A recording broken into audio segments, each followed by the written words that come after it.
Hello. Today we were playing Shelter. We will continue Rune's route, in which Luke tries to return to the turret.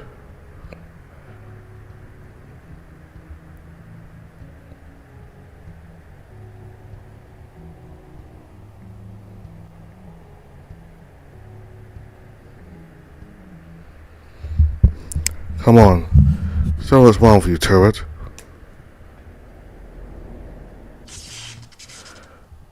Why are you so weak? This is a joke to you. Crap. And then we vision. I'm so tired and my mind gets distracted with random flashes when I try to. But I have to do it. Just a short push so I can just get a glimpse. That's all I need. Do it.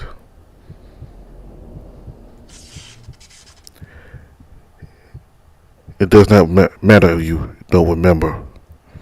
We will always remember for you. Forever. Damn it. I can't do it. The turret is burning with those chaos snippets of experiences, and I just can't focus. But I have no choice. I know I'm absolutely exhausted in both body and spirit, but I have to do it somehow. I can't even afford the rest any longer. The giant monster in the distance. You may an eternal oath hero. I can't stay here much longer. It's too much. It's starting to flood in. I have to just go straight to the control tower and do whatever I can do there. If I stay here, it's so nice. Just 5 more minutes. No. Why won't my legs listen to me? I'm starting to lose control of my body. This is really, really bad.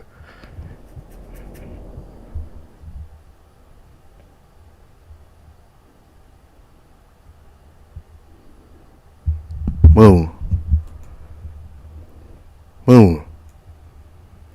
Good morning, Moon. Come on, sleepyhead, get up. Nah, I want to sleep a bit more. Maybe he'll go away if I keep still. Don't move. Don't open my eyes. I'm sure I can fool him.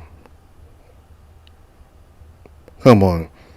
You know I'd love for us to stay here and play, but remember that we have a busy day today. You promised to be good. He won't get angry at me when I keep my promise if I really fool him. I'm asleep, right? I want to sleep for just a few more minutes, but I'm also sad about lying to Dad.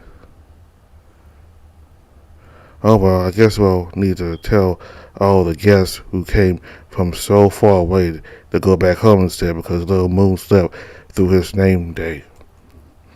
They waited 6 long years after your rebirth to finally see you in person to hear your new name, but I guess they can wait longer, yeah? Will you turn 10, mayhaps? Yes. But first, I'm going to eat this cookie I brought you. It's just a saying I risk my dear life smuggling an unhealthy snack for you, and now I have the ear on my own. But unfortunately, I can't just leave an incriminating piece of evidence lying around. So, peanut butter and honey. I hear Dad chuckle, and then he places the cookie right in front of my nose. It's still warm. It smells so nice. I start drooling on my pillow. Still without moving my limbs or opening my eyes, I pull out the cookie with my tongue. I pull it a little closer, then take a little nibble. It's so delicious. I haven't had anything sweet in such a long time. Hey, get up. You're spraying crumbs all over the pillow.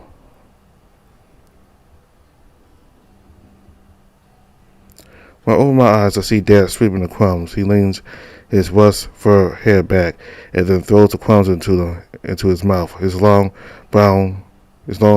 dark brown ears flop around gently as he licks his lips in delight.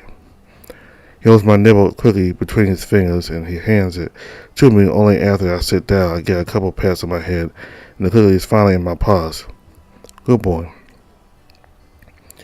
Woody, I thought I couldn't eat sweets because I need to grow strong and sweets are bad for me, right?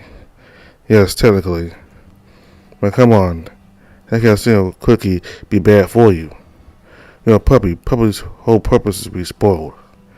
Plus, it's your name day. I bet we can bend the rules just a little. He starts patting my head and scratching behind my ears, with that wide smile spread over his reddish face. For some reason, doing that always makes him happy. Just please don't tell anyone. I will never be allowed to see you again if a single wolf in that palace finds out. Stay in the hot guard knows. I smuggled it for you only because I knew he was on duty today, but I wouldn't trust anyone else to keep a secret like that. I really owe him for this one. But that's fine. He's into me, so I'm sure we'll think of a payback we'll both enjoy. I keep chewing the cookie slowly while staring at Dad. He scratches one of his big, brown, floppy ears in embarrassment while an even wider, more twisted grin curls on his muzzle. He sometimes does that. He mumbles some words I don't understand about other adults, and he gets lost in thought with that funny curled smile. I slowly finish the cookie, wait for him to stop daydreaming. Finally, he does. He glances at me, and he fakes a cough. His rusty cheeks grow even redder under his short snout, his short fur. God, dog damn it. Stop thinking about other dogs at least when you're here in this room, you hopeless slut. Me? No, of course not you, Moon. Me. I see. Anyway, let's not waste any more time. You're going to need to speak in front of hundreds of important people today, so go once to make sure you're ready. You don't need to say much, but you have to remember that it's a very important day for all of us, so no points, okay? You want to show the whole world through you that our country is still strong. And because of that, I was given a list of names for you to pick from. I know that every moon before you chose their own name, but the rules state that the quirky rhyming gimmick got a bit old by now, and we need you to sound more intimidating. So no more moon, new moon, do moon, June moon, boom moon, or the admittedly greatly accomplished yet still kinda ridiculous spoon moon. Some of the names they want you to consider this time are crescent blood blue. Moody? What's a slut? Dad's mouth hangs open, his skin underneath the fur loses all of its color. He takes a deep breath to say something, but then he stops yet again. He looks away and starts muttering to himself with terror growing in his eyes and voice. Slut moon. Slut moon. Those two words don't rhyme at all, right? Right? You wouldn't dare to choose that as... I don't want that as my name. I just want to know what that means. Oh, well, you see, a slut is like an adult who's very, very friendly with other adults, and can I be a slut? No. But you said I can be anything I want when I grow up. Yes, when you grow up, and not that. So it can't be anything? You can be even better than anything. You can be the greatest champion of all canines, just like the moons before you. But I don't want to be a champ. I want to be like you, Dan. Moon. I just close my eyes when he sounds, and I feel him grabbing me by the shoulder. I know I shouldn't have said that. My tongue just slipped, I swear. No, that's not true. I knew exactly what I was doing. I'm a bad boy. Crap. I'm sorry, Moon. I shouldn't have raised my voice. Please open your eyes. Don't cry. I'm not crying. Yes, you are. And that's fine. I sometimes forget that you're still a puppy. It's just that you can't call me Dad. I'm only your caretaker. And they get the wrong idea about you and me, I would definitely never be able to see you again. The only reason I was chosen for this role was that I am a Rhodesian whizbag, just like your last incarnation. They're only trying to surround you with things that can help you remember your past lives sooner, that's all.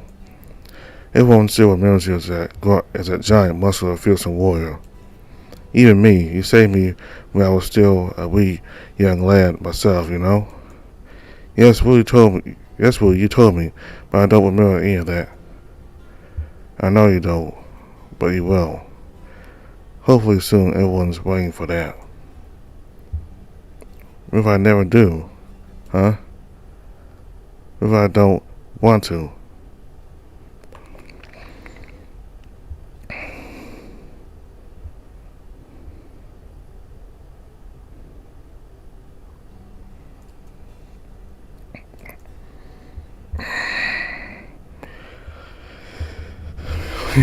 Humans,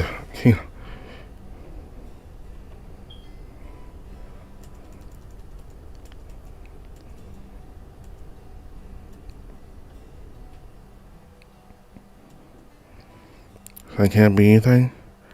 Well, you can be even better than anything. You can be the greatest champ of volcanoes just like the moons before you. But I don't want to be a champ. I want to be like you, Dad. Moon. Once I close my eyes when he sounds, I feel him grabbing me by the shoulder. I never should have said that. My tongue just slipped, I swear. No, that's not true. I knew exactly what I was doing. I'm a bad boy. Crap. I'm sorry, Moon. I shouldn't have raised my voice. Please open your eyes. Don't cry. I'm not crying. Yes, you are. And that's fine. I sometimes forget that you're still a puppy. It's just that you can't call me Dad. I'm only your caretaker. If they get the wrong idea about you and me, I'll definitely never be able to see you again. The only reason I was chosen for this role was that I am a Rhodesian Rizbag, just like your last incarnation. We're only trying to surround you with things that can help you remember your past life sooner, that's all. Everyone still remembers you as that giant, muscular, fearsome warrior. Even me, you saved me when I was still a wee young lad myself, you know? Yes, you told me. But I don't remember any of that. I know you don't, but you will. Hopefully soon, everyone's waiting for that. What if I never do? Huh? What if I don't want to? What? Why would you say that? I don't really care about any of the dead moon stuff. I really don't. Moon. I know you're technically still only 6 years old, and it must be hard for you to wrap your head around that at this moment. When you're a blessed moon. They said that all of us were incarnate, but you are one of the rare few who can still remember your previous lives. The rest of us always start from scratch. The world takes away all of our knowledge and everything we hold dear. Every time we die, we are bound to always live through and learn from the same mistake. But not you. In every new life, you only grow smarter and stronger. But Rudy, I don't remember anything at all. But you will. But I don't want to. Why not? Do you not hear anything I just said? Every puppet in the country wishes they were you. But they aren't, and they are lucky they will never be me. They are free to just be themselves. Why can't I? I'm not any of those dead moons. I'm not. I'm me. I'm me. Suddenly my vision goes dark and I lose a breath for a moment. Dad hugs me and he tries to calm me down by petting my head and whispering into a soothing voice. I cry for a few minutes in the safety of his embrace. At one point I hear someone knocking at the door and asking if there's anything wrong. So I do my best to keep quiet to not get him into trouble. Luckily nobody enters the room and I can hear the heavy footsteps growing distant and the space is cold outside. Moon, I'm sorry. Of course you can be anything, a hero, a slut, mayhaps both, or mayhaps something else entirely. You have to be a little patient and forgive us, because truthfully, we adults are so much more like actual whelps compared to you. Silly people like me will try to force onto you their idea of what you should be. We are all wrong. What will save your life in the end is what you decide with your own actions, your own choice. He glances at the paper notes with orders and picks them up in his hands. The names chosen for me by the wolves, huh? Crimson Blood, Blood Moon, Blue Moon. Very well then. He rips the paper in half. Then again, and again, and again, until the pieces are too small to rip apart anymore. He throws them all high up, almost to the ceiling, and while the royal order's confetti dances above our heads, he smiles ear to ear. It's not like those weird, curly, embarrassed grins from before at all. This time, it's an honest smile, as bright as the sun. Tell me then, little guy, who are you?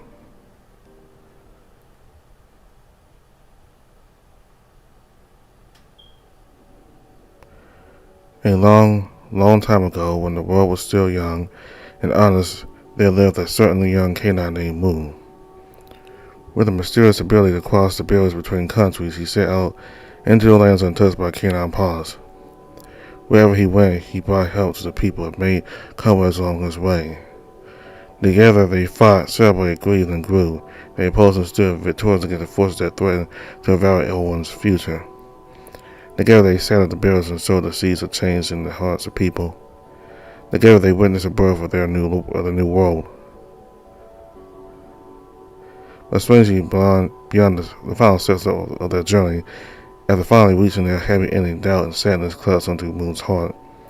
I don't want this journey to end, he said. I want to be a beacon of hope to our people, a heart that never dies. When Moon finally passed away at the end of his long and peaceful life, it was with a smile on his muzzle, as he believed strongly that his wish would be granted.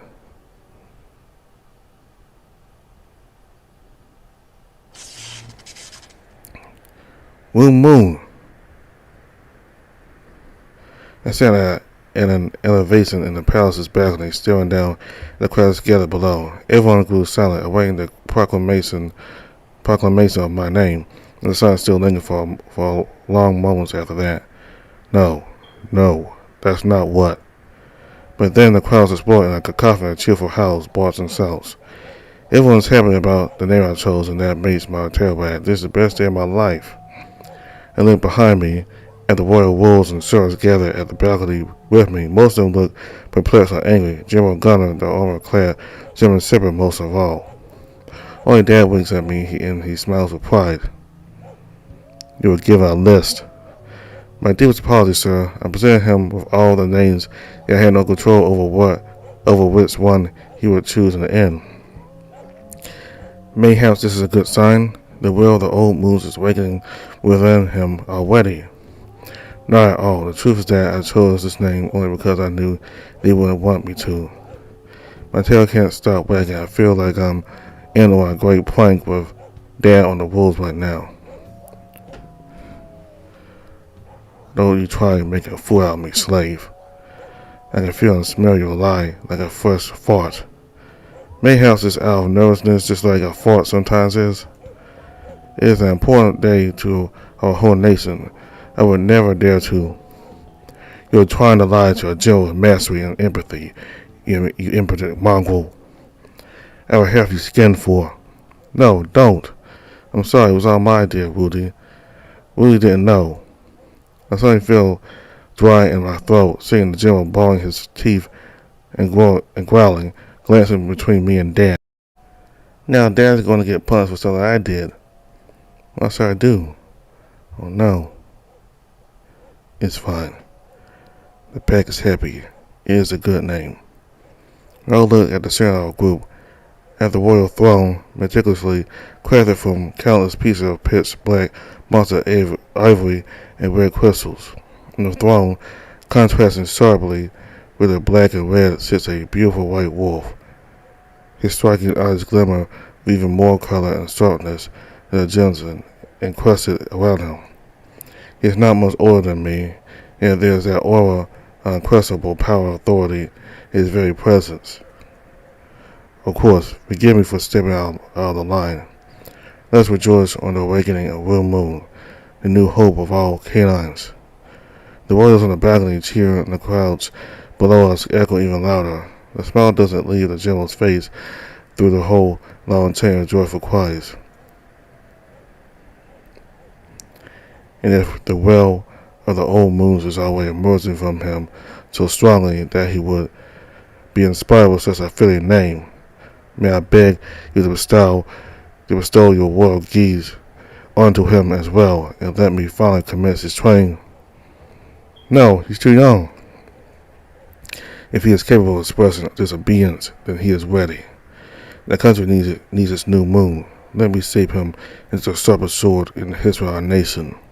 But, unless it wasn't his will that manifested at all, I see. In which case, without even needing to have a verbal command, is one of the guards walks towards Dad. He grabs him by the sword and starts leading him out of the balcony. Dad looks at me with fear in his eyes. He closes his tail between his legs, and his lips tremble. I think he tries to say something to calm me down. But I won't have any of that. They can't just keep doing whatever they want to him. They can't keep us locked up in the castle or us around and threaten to hurt us every time we make a mistake. We sometimes make mistakes, but we've never done anything wrong. We're good dogs. Why can't Diane and I just be free? If this is what this pack is willing to do to someone who loves me, then I don't want any part of that. Still standing on the elevator platform, I take a deep breath, face the crowds below us, and stop. Bring the slave back. If I am to bestow my blessing, then all my subjects shall bear witness to it. The king stands up. As he walks towards me, his advisors whisper something to him from both sides with great urgency. He, however, shoos him away. The white wolf stands beside me on the elevator platform for all the crowd to see. He's only a few years older than me, but over a head taller. He motions me down. I glance at Dan. I see him pointing down as well, whispering for me to kneel. I do so. I place my sins in both of my hands flat on the floor, but my buttocks tucked between my heels and keeping my head down like I was taught. I don't like it, but I don't want to anger the scary wolves anymore. Someone else quietly approaches us. I see them handing something to the king on a silver platter, a short piece of scarlet rope, shining in the sunlight with a rainbow of colors. The servants dismissed, leaving me alone with the king once again. Everyone's eyes are focused on us. He looms over me, and he coils the short scarlet rope around my neck. The more he does, I feel like all my fur fluffies up. I feel tingling all over my skin. My mind feels fine, and it's almost like I'm dreaming. My normal rank is just a rope. It must be magic. Panic boils in my head. I want to raise my arm and strap the rope away, but it proves to be difficult for some reason. My limbs feel so heavy. The best I can muster is raising my head up to meet the king's bloody gaze. And then, with my body and mind in his absolute mercy, he starts whispering to me. His voice is calm and quiet, but his words sound to me like they bear physical weight to them. They settle in my mind and flow over my whole being. In the words he speaks, the expression of his own will that would change my whole life, and the effects which would ripple across the lives of tens of thousands later on. Listen, Husky, I'm not going to put a G's on you. I'm never going to take away your freedom with this foul magic, but we have to deceive them, or else they may hurt you, being your caretaker. Let this be my name day gift for you, Blue Moon. I promise you, next time we come face to face again, we shall both be free. He smiles at me. In the haze of the rope's influence, even looking at his face feels hypnotizing and impactful. I don't know if it's the magic or my genuine thoughts, but I feel that warm kindness, care, and familiarity radiating from him. I was always told that the moons and the kings have been friends for generations, even though today is the first time I met him. This wolf is supposed to be my friend too. The more he takes the artifact off my neck, the weight on my mind and body lifts off. He stands tall, smiling at me. Then he points to the crowd a good 20 meters down below us, and he says, "Jump." Gasps echo around us. All the other subjects on the royal balcony start raising their hands in panic, trying to stop us. I smiled back at the white wolf boy with gratitude. Before anyone else could reach us, I turned towards the edge of the balcony and jumped.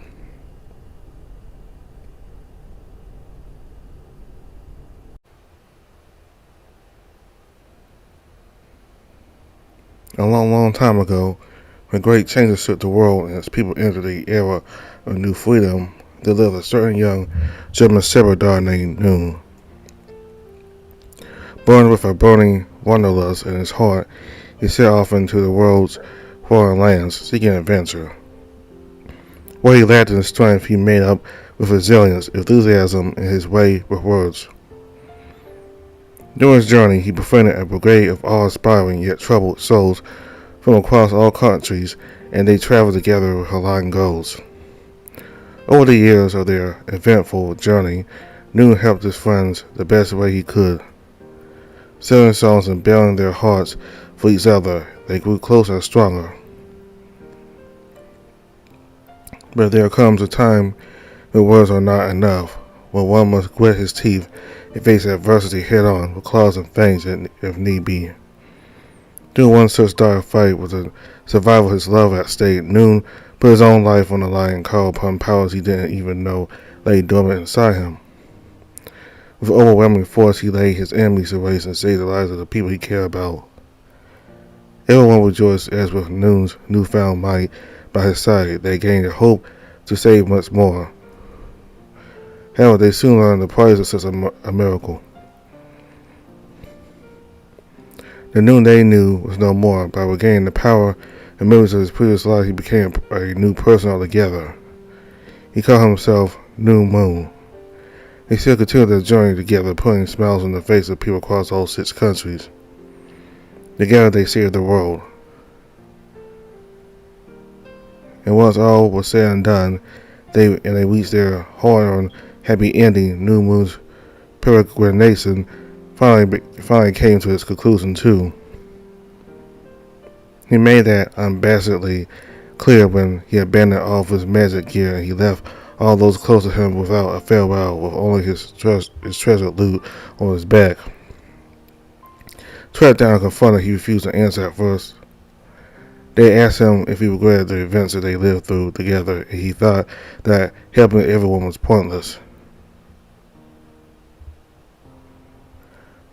Whether it's at time of war or peace, a true hero cannot save anyone with his sword alone, he said. A true hero saves with his laughter. And I will return when I find mine. Those were the last recorded words of New Moon before he abandoned everyone who ever loved him.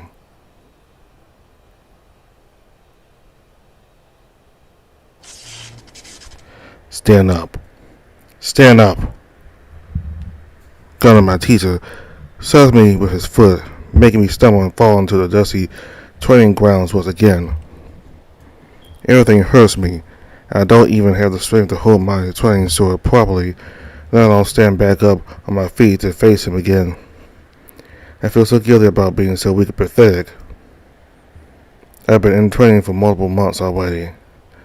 I always enjoy the first half of each training with warm-ups and training new forms and proper weapon building techniques and all that. They say I learn quickly, and I know I definitely have fun with those. Sword fighting is fun. I enjoy playing with the younger recruits. My gunner is very strict and very demanding during the sparring sessions with me, usually in a fair and reasonable way. But today he seems to be on the edge for some reason. I haven't seen him in over a week, and when he finally came back to tour me, he ordered all of the other recruits to leave the field. I can see a lot of frustration in him. Why are you so weak? Is this a joke to you? I'm doing my best. No, you're not. I know what you're capable of. You can do better than that. Please, this is a short break. Do you know how many dogs were confirmed lost in service today? 21, and add to that those who are yet to be confirmed. You don't have the time to fool around, Moon. Every day we race getting you into shape, more of those dogs die. Unlike you, they don't have the privilege of scot-free fucking rebirths. Why the hell do I even have to explain those things to you? You should already know all that. Well, I don't.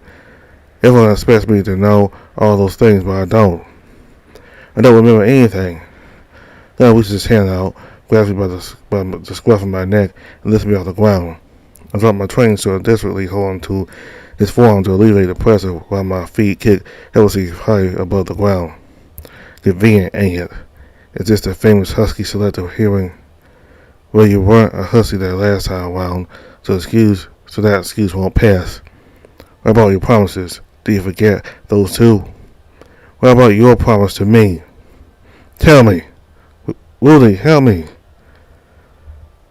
A strong slap in the face makes me lose my breath. I start sobbing, but Gunner's furious voice outshouts my cries.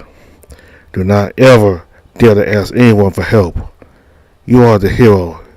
You do the saving, not the other way around. General, please. Rudy. Whatever grievances you may have, none of that is Rune's fault. Back away, slave. I may be just a servant, but I'm also one of Rune's sworn caretakers. It is my style duty to assure his proper upbringing as a good dog and serve to our nation. Siberian Huskies are a friendly clan, but they should never be brought up in fear, or else they may become dangerous and unpredictable. You're starting to really test my patience. And you do mine. The king has graced me on a private visit recently, and he has personally ordered me to keep Rune safe. Next time you punish him for things he could not possibly do or remember, the king is going to hear everything about that. Just silence lingers between the two adults. Then, General, let's go on my scruff and I'll fall to the ground. Dad immediately comes to see if I'm alright. Good luck with that. The king is gone.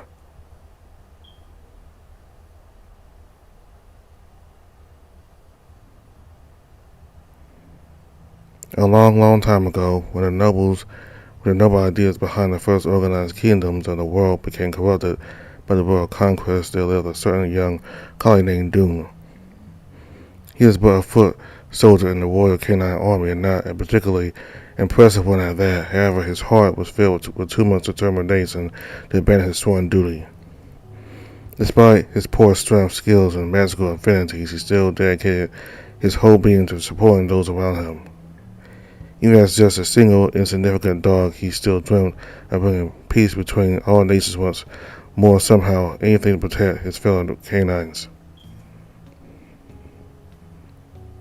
Then, during the Battle of the Stripes, Rune's whole life was taken to the core, seeing his comrades falling to enemy's strikes. The desperation swelled inside the dog's chest.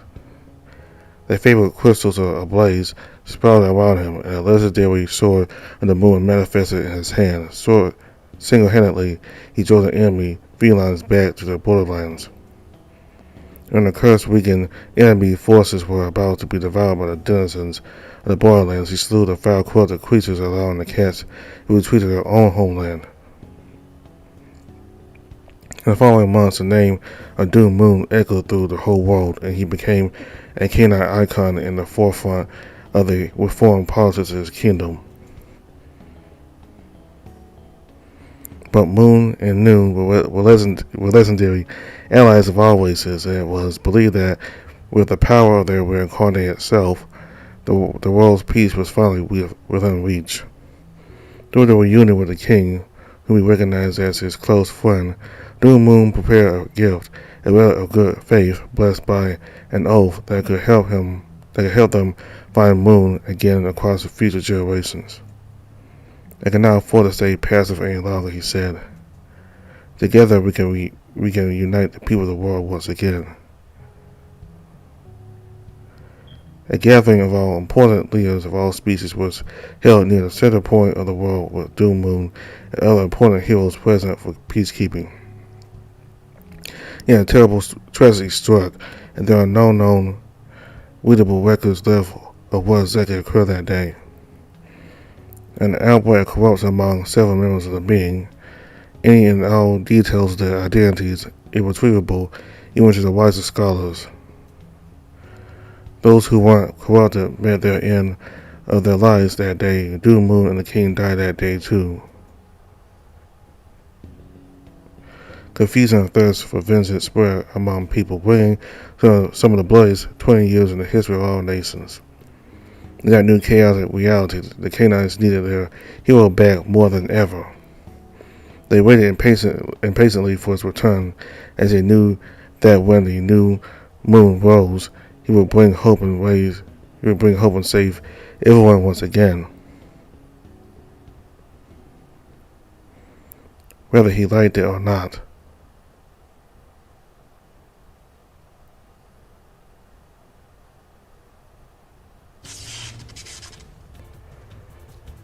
My legs and stomach ache. My lungs hurt and it burns to breathe. But we have to keep running. They were chasing us. We tried to flee unnoticed, but they saw us. If they catch us, I don't know what they are going to do to us if we fail to escape. Keep running. Don't slow down. It hurt so much that I run and sob at the same time. I stumble over my own feet. Dad's been holding my hand the whole time to keep pulling me forward, but I can't run much longer. They are coming closer, from behind and from all sides. From behind and from all sides.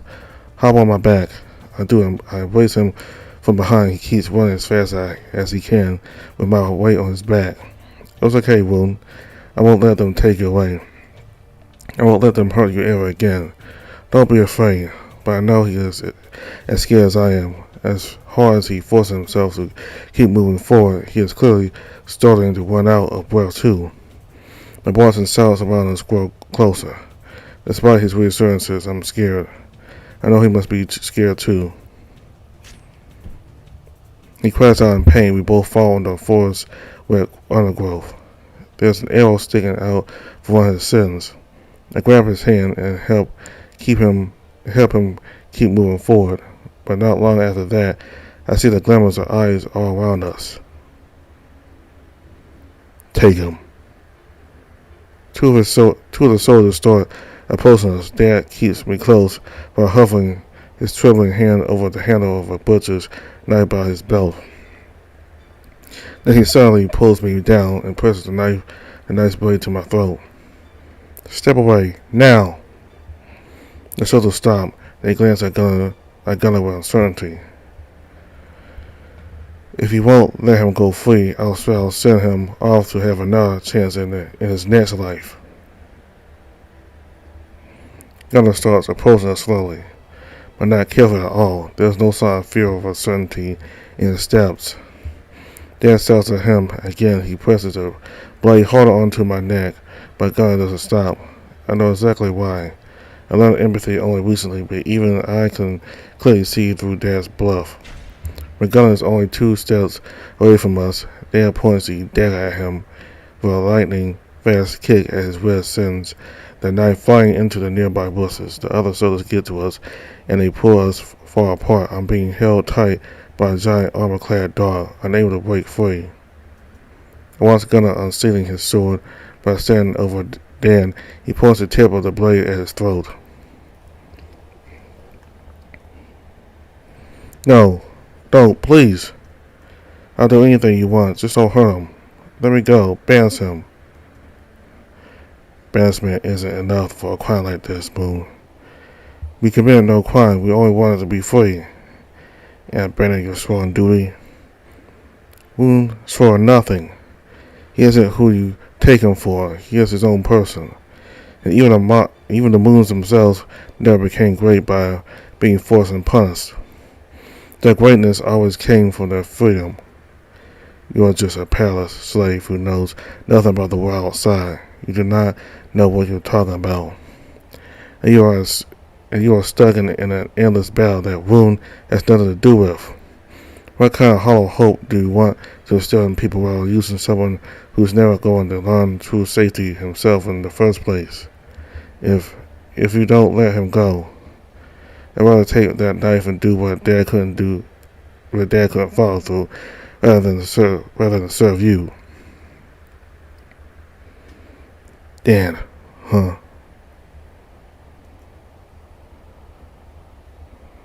You have corrupted him even deeper than I could have expected. Gonna seize his sword. Instead, he reaches out towards the rear part of his belt, under his crimson flowing cape. He takes out a weird-looking dagger with a blade made from something resembling a crudely sharpened piece of black stone. He starts whispering something to it, and two other soldiers approach Dad. They keep him completely still and exposed. On the time Gunner finishes whispering to the blade, white sparks start traveling along the many edges of its length. They slowly grow in intensity, making the bizarre weapon set unnaturally pure light. Believe me when I say I didn't plan on that, to waste it on someone like you. But this is the only way to cleanse his mind of your foul influence. No, please. Saturn, enemy of the Crimson Royal Grove. He lunges forward and thrusts the full length of the blade into Dad's stomach. For a moment, its light flashes through his body so brightly that I can see the veins under his skin. I can't take my eyes away, but there is also nothing I can do but thrust around within the soldier's grasp. I helplessly bite onto his armored forearm, causing him nothing but pain to my own jaw. Gunner takes the dagger out. The blade isn't black anymore, but transparent, with smears of blood all over it. I feel the helplessness and what he's filling me in an equal measure, making something swell inside me. Tiny crimson crystals start swirling over the metal. And I feel the armor suddenly breaking between my teeth. I can taste the soldier's blood in my mouth, but he still keeps me still. He shouts out in pain when my canines start digging into the bone's form, but he still doesn't relent. Gunner takes his time looking down the bleeding dog by his teeth and then at me. Then he makes a hand sign. Suddenly, the soldier lets go of me, and all of our captors spread out and run away until I can't even hear their footsteps anymore. It's me and Dad left, with only the wind howling above us. I run towards him while taking my shirt off to have something to help him stop the bleeding. But before I can get to him, he convulses. The skin over his back bulges and he screams. And then his flesh welters with bones and bloody feathers sticking out. Oh no, oh no. Rune, stop! I rip my shirt in half and tries to cover the wounds across his body. But there's something really wrong. That dagger must have done something really awful to him. I don't know what to do, but I have to do something, anything. But as a parent, I had complete loss of what to do. Dad grabs my hand. Listen. They may take me from you. They will show you all those awful things, convince you that this world is nothing but hell. Make you believe that you alone have to bear its burden. But even when I can't be here to love and protect you, certainly someone will show you the truth. Someday, one day soon. A hero will save you too, Rune. He tries to say something more, but his face and neck twist and bulge into unrecognizable forms, and each his breast is filled with ear-piercing shrieks. I keep calling out to him. I shout, Dad, Dad, over and over, unable to do anything but watch his body shift and turn to this terrible way. I stare to his tearful eyes as an uncannily clear light fills his brown irises. And then when his pupils finally light up as well,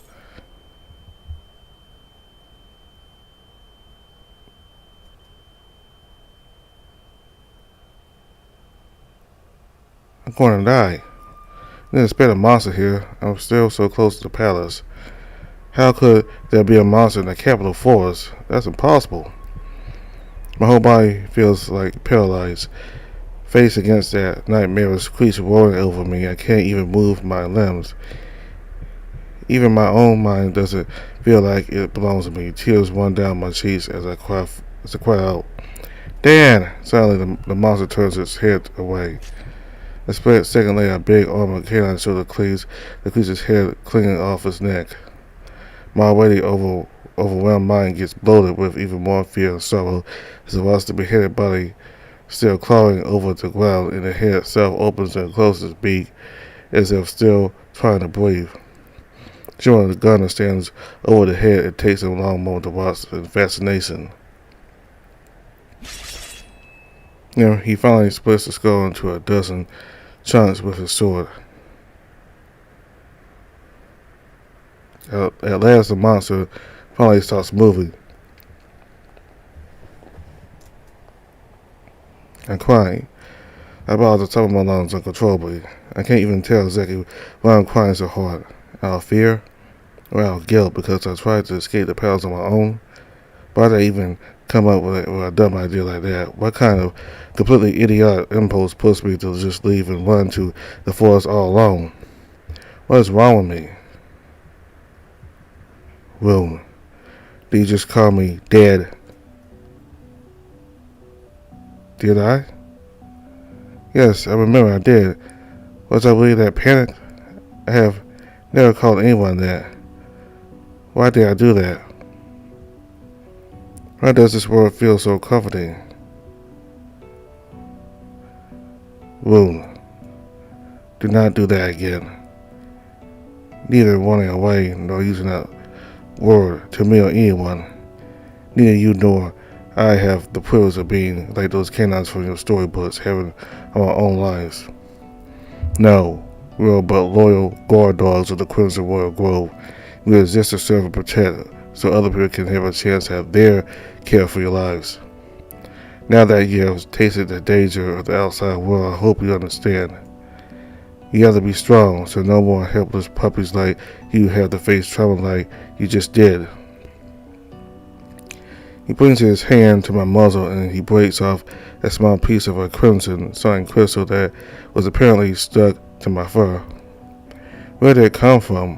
When I touched my snout, I felt more of them. You, unlike them, are not helpless, Moon. These crystals prove that you have finally started awakening to your true potential.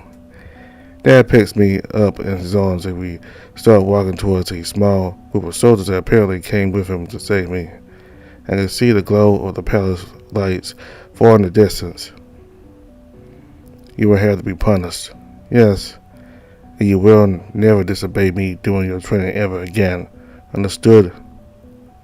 Yes. General. He's amazing. He has always mastered pet mentality in his first ember at such a young age. He truly is a moon. You will stand here in the rain until you man the fuck up. You disobedient, whiny whelp. I will hang that dirty mongrel fur of yours. You hear me? Name day or not, you will never abandon your routine ever again. Someone like him, the king? What will the people say? They will never know. Easy will make sure that you'll still honor me in this campaign. Do not disappoint me.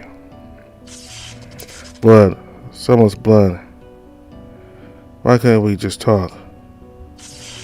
Blue moon, blue moon, blue moon, blue moon. Stop, just stop. I did the right thing. Why does it feel so wrong? I can't do it anymore. This isn't my war. I never wanted any of this. People in my clan aren't fit for conflict. Why should I die for wars I never met and a cause that isn't mine? Every single one of those dogs who died today, you could have saved, Rune. You're so immensely powerful today, yet the knowledge of your past lives still eludes you, Sir Moon. That is regrettably nothing I am equipped to assist you with just yet. Just keep preserving through your battles, and I shall do through mine. Once I return from the north, I may just be able to help you awaken whatever truth there still is that hides from your sight, sir. Unless you yourself manage to reach it first. For your years of faithful service and for your unwavering bravery and accomplishments in the peaceful military operation against the Unglet aggression. I bestow on you the position of the second High Pet General, Blue Moon of the Siberian Husky clan. Stop it. Stop cheering for me. I don't want fame. I don't want glory or power. I only want to be free. But there's no escape for me. Not even through death. If I died, they would just find me again. A completely helpless, ignorant puppy. Only if I turned into a monster myself, only then they couldn't reach me again. Or could they? Could they? Somebody. Please. Save me.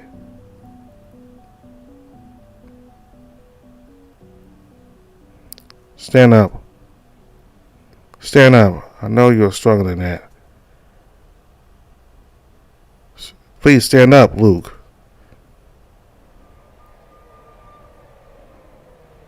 My back? God, my so-called can't even feel my cheeks. How long have I been asleep? I know that dreams like that tend to last much shorter than they feel. The sound of battle is still echoing from down below. However, while I am definitely awake and back in my own body, my thoughts are still lingering on the drill just saw. I use all my focus to memorize every single thing I just experienced, just a dream I absolutely cannot allow myself to forget. That is because what I just saw wasn't exactly what Rune told me about his past. Rune was made to believe he never experienced any love or care when he was a child. He never mentioned Rudy to me. That's because it was impossible for him to remember. When a person turns into a monster, any acknowledgement of their existence is erased from everyone's minds. Even all written or visual records of those lost individuals become incomprehensible to anyone. That's an unchangeable, natural law of our reality. That part is obvious to me. But if that really is the case, how can I explain everything I just saw? Well, unfortunately, that's something I need to leave for later. I look at the plains, expecting to see the giant monster much closer to shelter, but it's nowhere to be seen. Where did it go? It couldn't have just disappeared. No, it's there. I can hear it, far, far away, behind one of those tall, rocky hills. It's angry. Is it fighting someone? Did Rune, Burry, and Max go fight to buy us more time? But then, who's protecting shelter? Doesn't matter. Whichever one of them is there, they can't fight it forever. Rune may be strong, but he hasn't participated in a true battle for many months. I have to finally put an end to all this.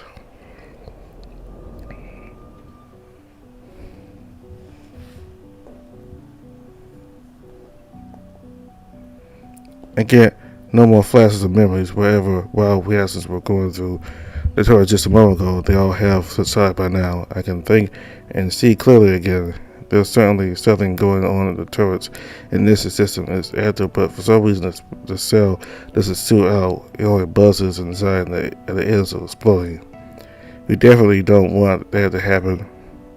One of the connections by the base doesn't light up. I don't know its exact function, but I know for certain it's a part of the ignition system. I have to look that up when I get to the tower. I look at the distance where my friends are fighting against the giant monster. It doesn't look as fast as I expected it to be. My friends' techniques should make the battlefield light up like a fire festival, but it's actually surprisingly dim there. Yeah, the creature is definitely there. The creature is definitely there. All my friends went out of strength. No more time to waste. Now I know where to look. Once I finally get to the tower, I have to keep running.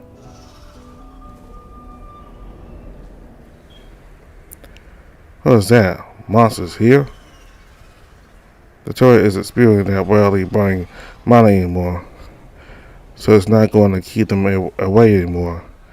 I start sprinting across the wide open metal platform towards the sky blaze control tower. I hear monsters roar all around me, one after another. Heavy thuds on the stage. The door is right there. As soon as I get inside, I'll be safe.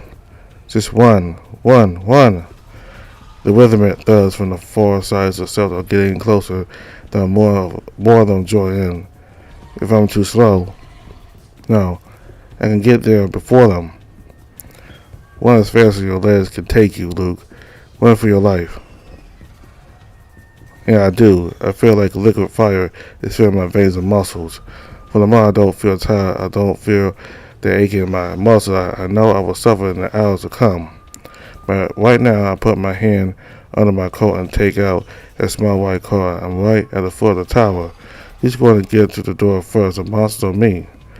They are faster than me, even at my top speed. If I manage to get there first, it's going to be by the skin of my teeth. Faster, faster. Suddenly, a pair of white, glowing eyes closes up on me rapidly from my right side. It leaps at me. So I dive forward head first, my boot busting against the creature's long whiskers. I roll the last remaining distance towards the tower's door. I swing my whole arm and swipe the car across the weeder. Immediately afterwards, I jump at the door. I bash against the hard metal. What the hell? I saw the car across the weeder again and again. It doesn't buzz. It doesn't even beep. Oh no. Mance hasn't put the emergency power system back online yet. Even if I get inside, I can't use the control panels there. What happened? Crap, I duck and jump away before a monster can bash me into the metal wall. It's been so hard I can feel the shockwave in my bones. I slash over the beast's snout and then smash its head with my club before it can regain balance, but it's too thick-skinned to really hurt it. There's another one nearby. Two more are already running in my direction. Even more are still threading toward the snow at the side of the mountain. Another one, but where? I'm wide open here. What should I do? The latter, I tuck my weapons behind my belt and then sprint towards it and jump with all the strength of my legs to grab the highest rug I can. Then I swing and pull up so fast I grab yet 2 steps above that. Just a split of a second later, I barely managed to curl my legs away in time before they could be bitten off by the monsters below. I'm not safe yet. A few much nimble monsters are closing on to me. They jump in long, swift strides across the metal field. I climb the ladder as fast as I possibly can. I'm just 2 arms lengths away from the roof. I can make it, but I hear a street drawing close to me, faster than I can climb it. With all the strength I can muster, I desperately jump as high as I can. I grab my sword. I thrust it down, driving it right between the beast's eyes. I put my feet over the twisting snout and then jump again, using the rushing monster's momentum to propel myself even higher. The creature falls down to the floor like a rag doll while I hurriedly climb on top of the building's edge, making sure to not let go of my weapon. I haven't even got that high. It's only the roof of one of the smaller facilities by the base of the control tower. It's going to buy me some time, but there's nowhere further I can go from here. I squeeze the handle of my ball mace and take a swing at the head of one of the small monsters that was trying to climb the wall. It barely keeps the hold after the first hit, but it finally drops after I add a slash of the blade. But another one comes. As I run towards it to whack it down, my mind races in panic. What should I do? I have the high ground at the moment, but I can't keep them away for long. There are too many of them, and some of them could fly. Why hasn't Max turned the emergency power system on yet? If he has failed, we have to backtrack and lose even more time. Did something happen to him? Did he have the bandits missing? Surely he hasn't gone out to fight the giant monster before he could finish his task here. This is more important. He must still be here. Maybe he can help me here. Max! Where are you?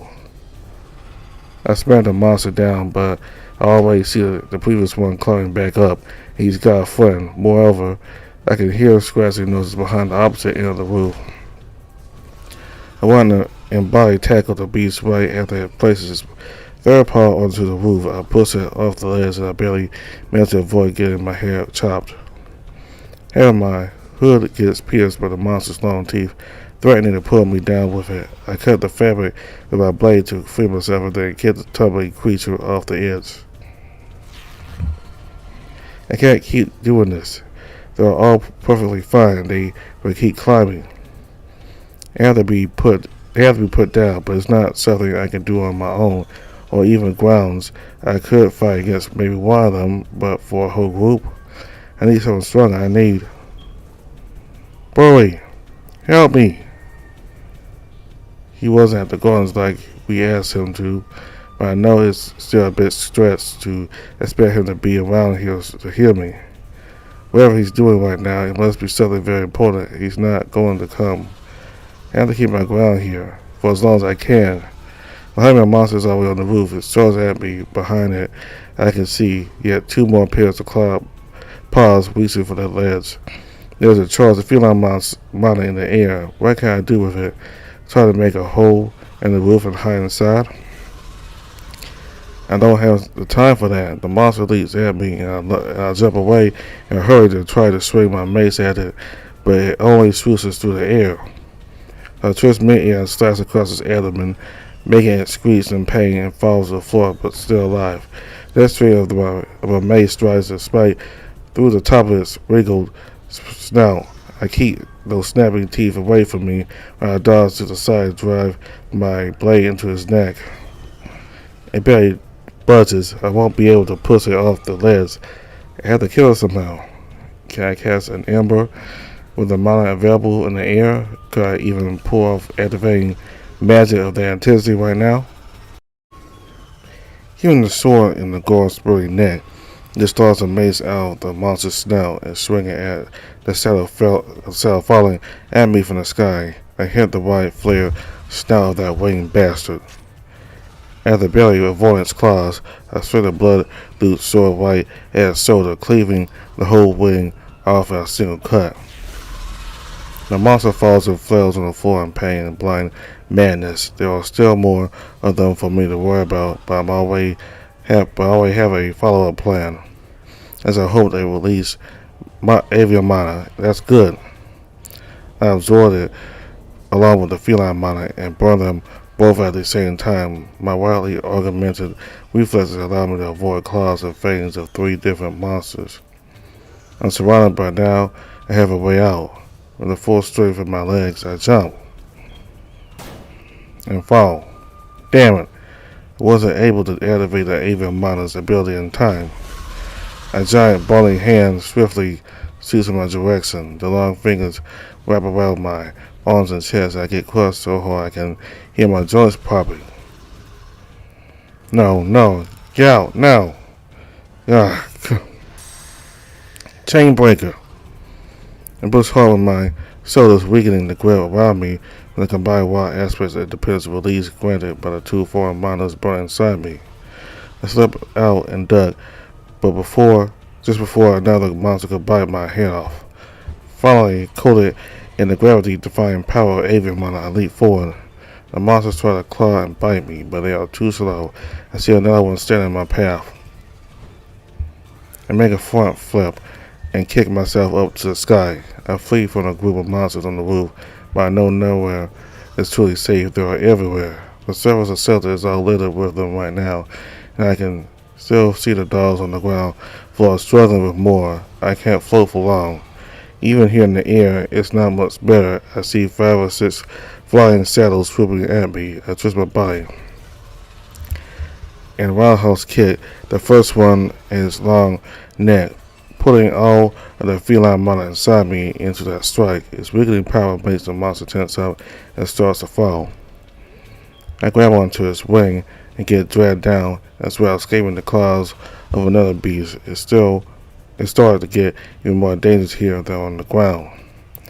I step onto the temporarily paralyzed monster and use it as a platform to jump in the direction of the turret. I don't know what I can accomplish there, but at least it's vacant right now. I feel the power of avian mana dwindling. I have to land before it runs out completely. For the last seconds of my flight, I can feel the gravity quickly reclaiming its hold on me. I spread my wings and use both of my weapons to hook around the long, giant barrel. My whole body aches, but I hold onto the smooth metal with my dear life. It's slippery and my blade set sparks while I rush towards the ground, but I still manage to keep enough tracks to slow down my fall somehow. and finally my boots hit the metal floor. I'm still alive. It's so quiet here. I can hear the monsters, but they are still so far away. Still, I know it won't take them long to get to me. While I have enough time to focus, I burn the charge of sodium mine inside my body. My perception of heat and cold spikes up. I feel simultaneously too hot inside my overworked muscles and too cold due to the freezing night the freezing night wind blasts over my skin. But I know I need this power. I have to use every little bit of power at my disposal for as long as I can. Help! Up here! Anyone, help me! I shout out as loud as I can, but I'm well aware that the vast majority of dogs are either fighting down there on the ground or they're hiding inside the more secure rooms inside the shelter. This is really bad. My whole plan depended on everything working smoothly and everyone fulfilling their respective tasks quickly without leaving enough margin for error. But of course plans never go perfectly. I should have taken more time and found someone to help me up here. There's no way I can take on a whole swarm of monsters on my own.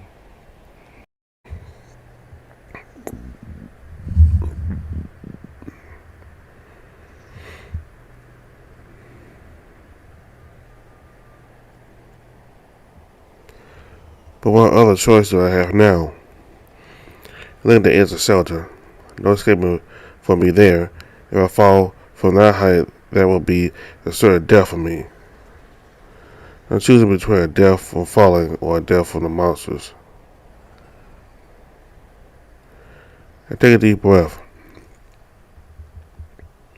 and assume the dueling wielding form I learned in the sword training class earlier. The mage and reverse grip in my left hand for defense and the sword in my right hand ready for counterattacks. And stare into the eyes of the closest approaching monster lunges at me, roaring in bloodlust.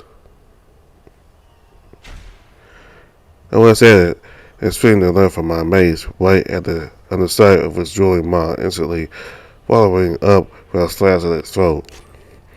I drive the spiky bone into the next beast's spine and use that purchase to pull myself away from the spot it tries to slash its claws. I immediately follow up with a swing of my sword at its head. But the spike of my mace is still stuck in the hard spine. I lose my footing when the monster thrashes all out in pain. I struggle to jerk the mace out, but I'm forced to let go of it. Only a split of a second later, where I feel a hot breath of another creature approaching me behind me. Its sharp black beak takes out a chunk of flesh from the monster's back. It stares at me with those burning white eyes, and my mace shatters under the immense pressure, the immense force of its jaws. And one weapon down already, and even more monsters are coming. I squeeze the handle with my sword with all my strength and stab the avian-like beast right through its eye before it has a chance to snap at me again. I hurriedly pull the sword out and dug on the monster's neck to avoid yet another attack from behind. I managed to hurt a few of the monsters that I can, using chaos in my advance to agree, but every step I take is like a daisy on burning coals. It feels like my heart is a living furnace, filling my veins with willful survival. It keeps my mind sharp and distracts me from the extreme exhaustion I should be feeling right now. But I know I can't keep doing this forever. I need to escape and seek help. I feel the presence of alien matter in the air. If only I was able to absorb and burn it, I could escape to the ground below. But the monsters aren't giving me any chance to do that. Between snapping jaws and swinging claws, they aren't leaving me a single opportunity to focus on absorbing mana. I need to take a gamble. Assassinately, this paw swung at me.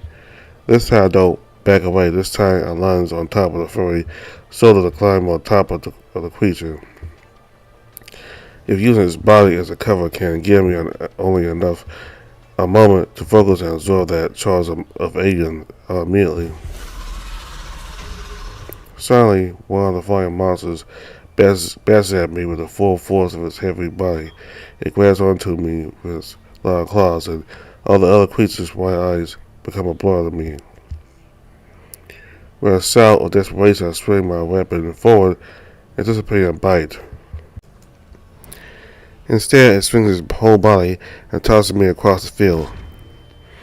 I don't even have enough time to straighten my fall, and I hit the hard metal with my back and head. For the briefest moment, faint fell from the impact. When I forced my mind to focus again, I realized I dropped my sword. With my whole body still skidding over the smooth, frozen surface, my eyes darted behind me in a desperate search for my weapon. Only to realize that I'm about to slide off the edge of shelter. I'm sliding too fast to stop. I flare my whole body, trying to hit my boots and knees against the edge. My head and shoulders are already past the cliff. I climb to the smooth metal with my hands, but I already feel my torso losing purchase. My fingers squeeze over the edge, painting lines of black ichor from my glove. I manage to create barely enough traction to slow down. When the moment my lower body swings back and hits against the side of the metal wall, my fingers slide off completely. I'm falling. In despair, I claw at the wall. Every time I do, I feel myself flying further and further away from it. Then I can only reach it with my outstretched right arm, and then I can touch it only with my fingertips, and then I feel terrible pain in my right arm. I manage to grab onto some outer metal part and interrupt my fall. But then it breaks off and I fall again. I swing my left hand, and my fingers dig into something again. It's a tiny gap between two outer metal plates and shelters wall, just enough to squeeze my fingers in.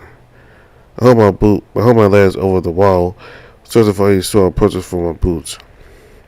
When I do, I feel my fingers slipping off. By the time I manage to rest still again, only the fingertips of my left hand are still in the gap.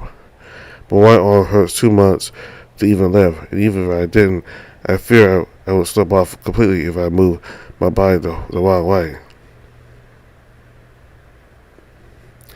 I have to stay still. I need to keep my balance.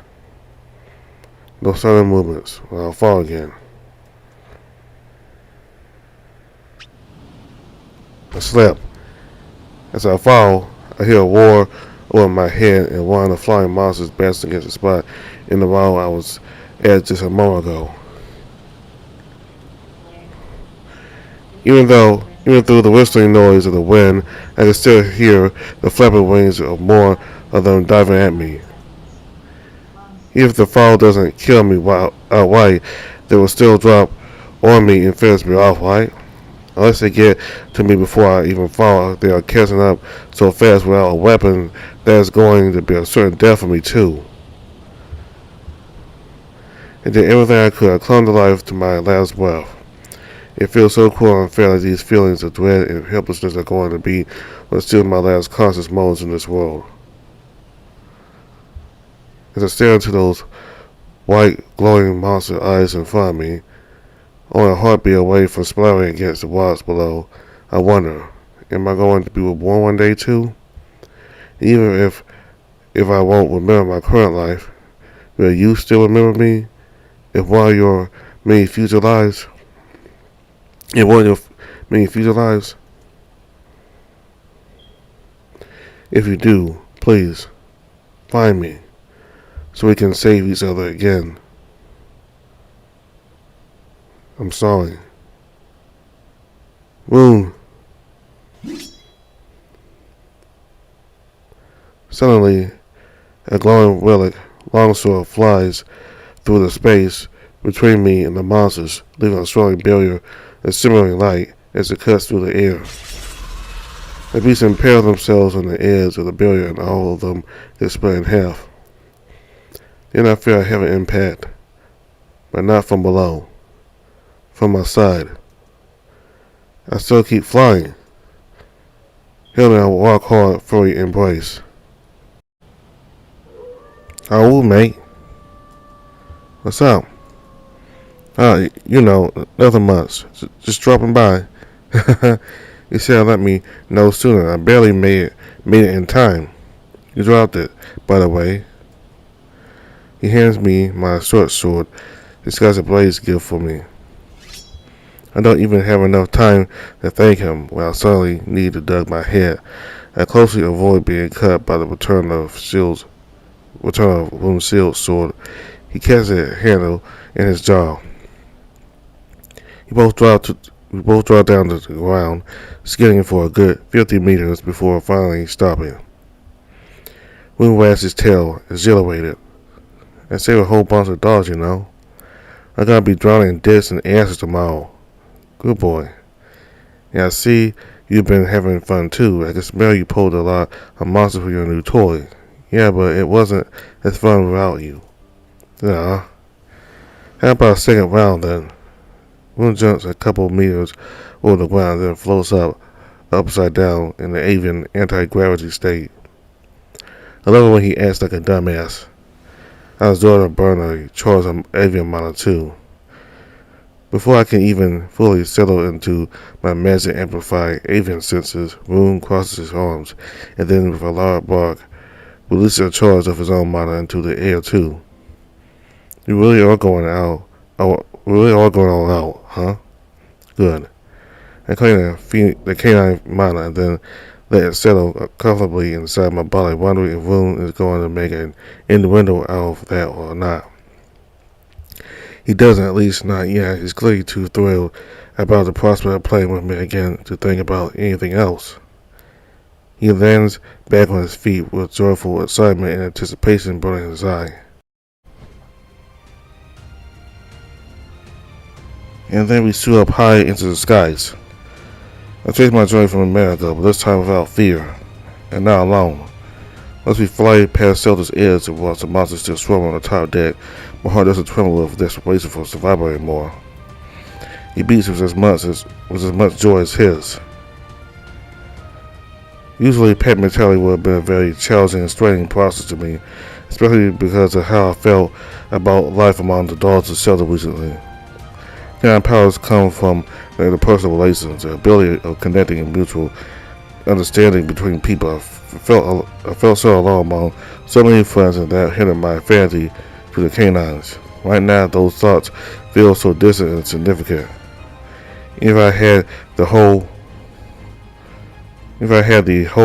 world against me, even if Rune doesn't always seem to be the most dependable person I know, we would both still put our very lives on the line for each other's sake. Not of necessity, but because we found happiness in complementing each other. Divided we are miserable. United we are free. As we are weak alone, but strong as a pack.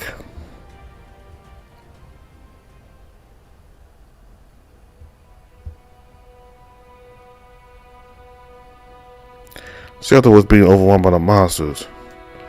Both on the ground and inside, the dogs were struggling to defend themselves against those several amalgamations of fur, scales, and feathers. They strained themselves past their limits to protect their lives at home. Powers that lay dormant inside their souls finally found the path to manifest in the face of crisis. Canine potential reaches beyond merely their own selves. With every desperate howl, more dogs realize their true might and unity with others. Then the warriors on the ground outside heard a distant call, canine howl and human shout, coming from way up from the top deck of shelter. Looking out, they could barely make out the two figures standing at the very edge of the deck. They were surrounded by monsters. The situation looked dire, but those who heard the stories from the past weren't scared. Those who knew were filled with hope. Those were the voices heralding the coming of daylight.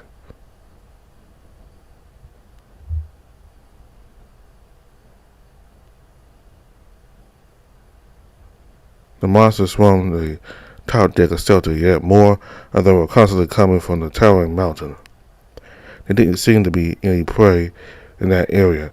Those of the canines who didn't lock themselves inside the shelter were fighting against the monsters on the ground below. Only two spaces of pure life still remain on the top deck, and that's where most of the ravenous hunters gravitated towards. Those two lives felt magnificent, rich, and powerful. They flew high over the top deck, broadening the skies with joy, making the monsters drool in overwhelming craving. The powers of that feast pushed the beasts forward, closer to the warm souls burning like two torches in cold and darkness. But then something changed. The warmth had grown so much it burned and blinded. What had been two separate flames a moment earlier suddenly became a single giant inferno of life. To my surprise of the beasts, amongst humbler emotions started emerging from their chaotic minds, eclipsing even their feral hunger and fury. They didn't even have a chance to act on their doubts, though. When the two warriors fell right in the middle of the swarm, everything grew silent for just enough of a single breath. And then the center of the pack exploded with the sounds of dozens of overlapping slashes. Red pieces of monster limbs sprayed all around and then fell back down as a hail of half-dozen chunks. Those are creatures who didn't run away, jumped right into the center of that chaos with boiling fury and desperation. However, even those soon left the battlefield in more pieces than they arrived. Once the two men finally managed to take a break, they stood confidently and smiled ear to ear. Rune and Luke were connected in pack mentality, felt happier and more powerful than they had in months.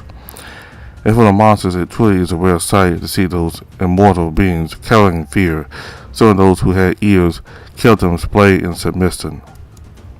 But in the end, that simply wasn't a part of their nature. Once they regained their composure, they charged back at the human and husky, roaring and snarling. The warriors dashed in separate directions, and their blades sun through the battlefield, bringing destruction to any creature unfortunate to be standing in their way. Who benefited from Rune's world-class weapon-wielding skills and his lifelong experience of slaying monsters. Together with their minds in perfect unity, they dominated the battlefield with canine war tactics, canine blade arts, and even Rune's own improvised combination techniques. Rune was even further enhanced by Luke's spectacular flexibility in utilizing all types of mana. The sights of cut-off sparks, expressions of light, contrast with the gore spraying bodily fluids. The weirdly beautiful sounds of perfect cuts told tales of each snuff life, and sounds like cross-strike or crescent edge mixed with the types of the spirit rolls and sloppy seconds. The air was getting so saturated with uncountable charges of mana of all types that the overabundance of it started exploring to the weirdest minor natural phenomena. A plethora of thunderclaps, electrical discharges, sudden bursts of flames, explosions of pressure air, bright flashes of reflected light, and also sudden darkness dispersed of magic rain. With access that much magic at the disposal of both Luke and Rune could fight to the fullest. With the power of one mana, the husky procured a solid metal baton for Luke, allowing him to duel well again. Rune himself didn't need any more than he already had. His wielded weapon, the sealed sword, maybe wasn't overly flashy, but held a simple power he found flexible and fun. Wherever he could conjure a barrier of solid light as an alpha image. It was durable on the sides and sharp at the edges. He constantly used it for defense, offense, and maneuverability. On the stump of his right forearm, he had his other relic strapped on, a black metal guard with a hexagonal pattern similar to the one on his blade. It was called a sword shield, and Rune didn't use his power as much through the fight. He didn't need to. His body was carved from his early puppyhood to be his country's sharpest sword, and even though he was far from his prime, fighting against small fry like that was still nothing to him. There were less and less of them around. Soon he would need to chase after the monsters further across the deck, and that's fine. He can run all day after all. He can. Suddenly a trip. I don't let go of any of my weapons, so I twist my body to land on my shoulder instead of falling flat on my face. I'm out of breath and all my muscles apart. I feel like I just finished running up a steep mountain. But we're still in the middle of a fight. I hear the monster shrieks, and when I look up Four of the flying beasts swooped down right at me, noticing my moment of weakness.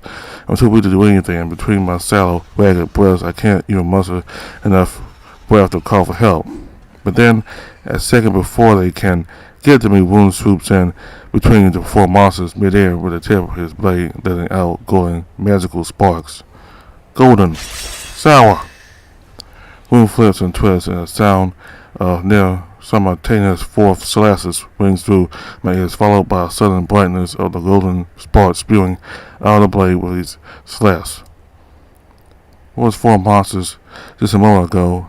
Now 16 pieces of wings and decapitated bodies, spewing gore all around the sizzling golden sparks.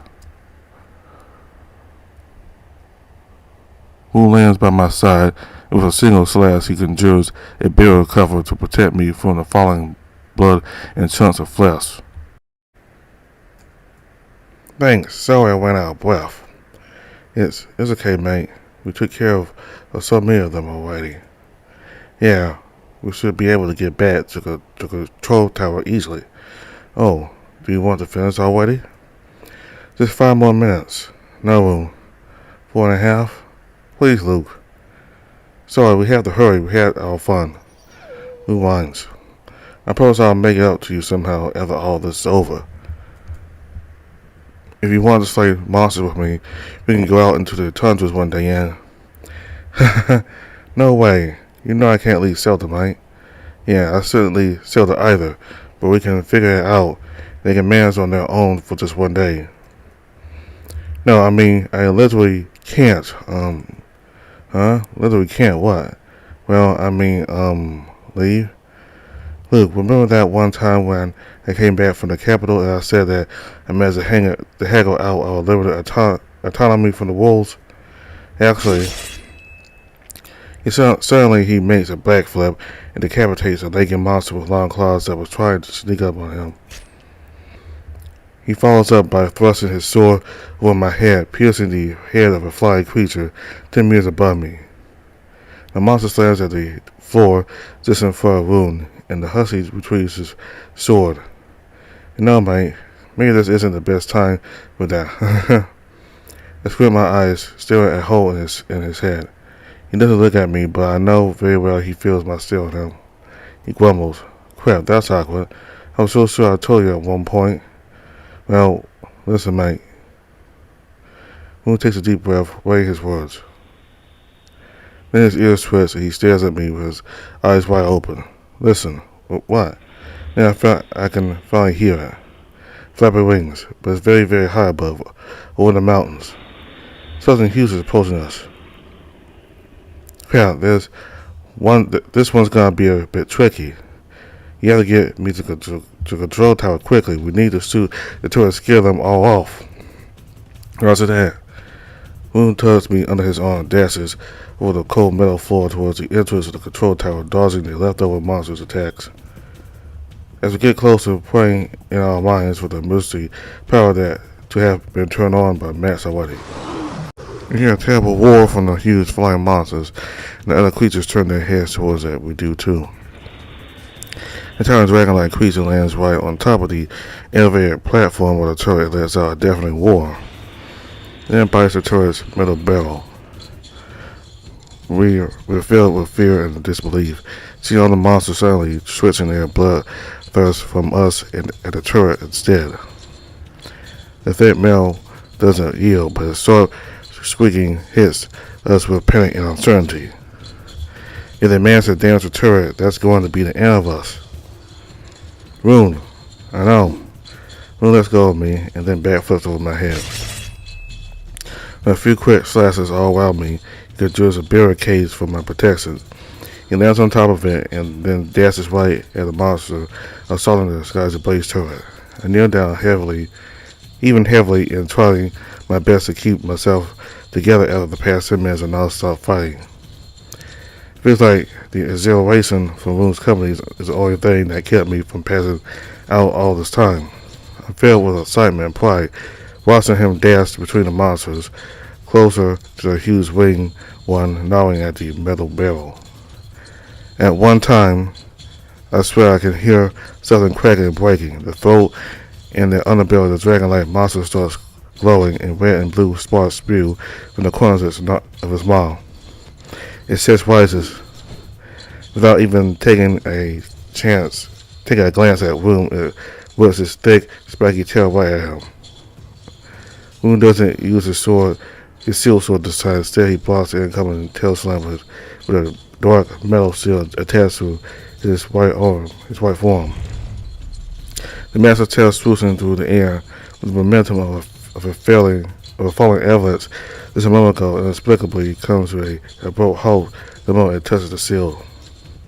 The beast finally turns its head towards the jumping husky and lets go of the turret and moves its head away to avoid being slashed by his sword. It immediately attempts to bite. Right before the giant jaws can close on Rune's torso, he extends his right arm towards the monster's neck, pushing forward his shield. The sword shield, his second powerful relic. With a brief flash, the monster gets blasted away by a dozen meters and numerous puncture wounds litter his body, transferring the exact destructive force it tried to last out at Rune just a moment ago. It's always an unforgettable spectacle to see Rune in action. I've never seen a more powerful canine warrior at work. It was at his strongest when he at his strongest when he first came to Shelter. He wielded a powerful set of armor and a canted sword, and there was a single scar on his body. But even now, with only one eye, one hand, and his old enchanted gear lost, he still fights with as much passion as always, maybe even more so now than before. He jumps after the staggered beast, whetting his sword for a strike, flying through the red and blue sparks spewing from his prey's dragon-like maw.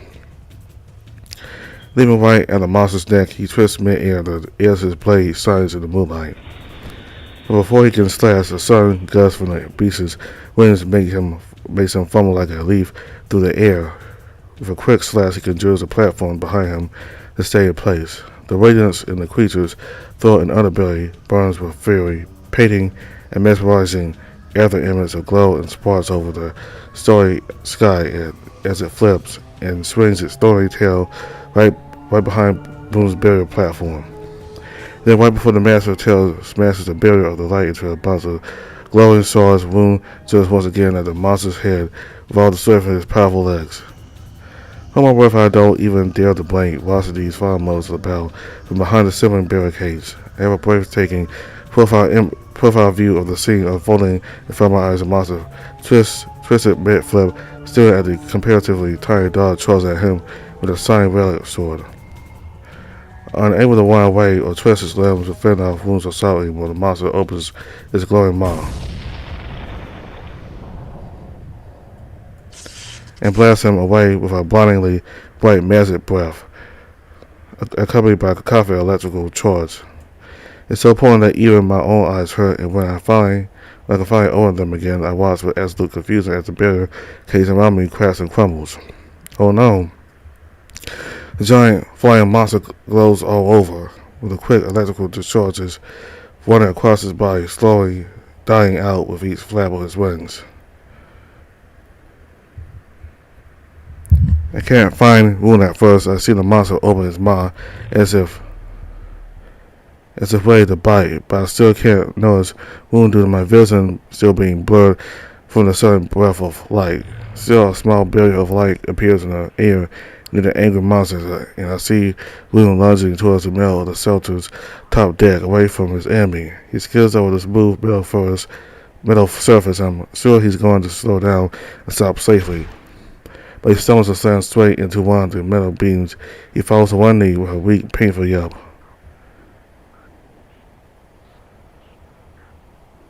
Luke. Where are you, Luke? I take a deep breath into my tight, burning lungs and run towards him as fast as my exhausted legs can take me. There are no monsters between me and Rune, but he is already being attacked by two of the smaller ones. He neither runs away nor rushes towards them to finish the battle on his own terms, as he would usually do. Instead, he crouches and waits for them to come to him. Finally, he dashes forward, making a wide slash at the heavy beast covered with hair and feathers. He misses. The monster jumps over the blade, attempting to bite Rune in the shoulder, but he twists around it and delivers another wide slash. The top of the beats his head into two. The other one, a cat-like, leggy creature with scales all over its muzzle, leads at him too, swinging its sharp black claws, and Rune only barely manages to conjure a barrier in time. I see that Rune is weak and disoriented. His accuracy and reaction time is wonky, and the sneaking monster tries to take advantage of that. I absorb and burn yet another charge of avian mana, and start my heavy tired body, leap after with all my strength as fast as an arrow. Right before the monster can attempt another attack at Rune, I drive the whole length of my blade through the back of his head. Then, by a split of a second reflex, I bend back and set my belly in, barely avoiding disembowelment by Rune. He still cuts clean through the front of my cloak, though. Rune, careful! Luke, I'm sorry. I'm so sorry. You came from the upwind and I couldn't smell you, and it's so easy to mistake you for a monster if I only used empathy. Are you okay? You got hit pretty hard. Oh, well. No, not really. I think I'm kind of blind now, Mike. Rune glances at me with a super smile, looking vaguely in my direction, and I zag at my face, but somewhere over my shoulder. He may try to act cheerful, but his tilted ears and lower tail reveal his true discomfort to me. A war at the sound of massive wings drawing closer to us brings me back to attention. The huge dragon monster rushes towards us along with a pack of smaller ones underneath him. Okay, this is not ideal. We can't win this fight if we don't do something about Rune's eyes quickly. Holy crap. It's okay, I'm not afraid. Everything's gonna be alright. Do pet mentality with me again. I can be your eyes. You know? I think it really is fine. How about I sit this one out? Just give me a minute to catch my breath. What? Dude, we don't have a minute. And so looms over us. The flying monster rises high over us, covering the only currently visible moon. I see it taking a deep breath, and a swarm of luminous sparks flows in between its sharp, long teeth. Its throat and underbelly brighten up again. I can't defeat on my own. Please, Rune, snap out of it.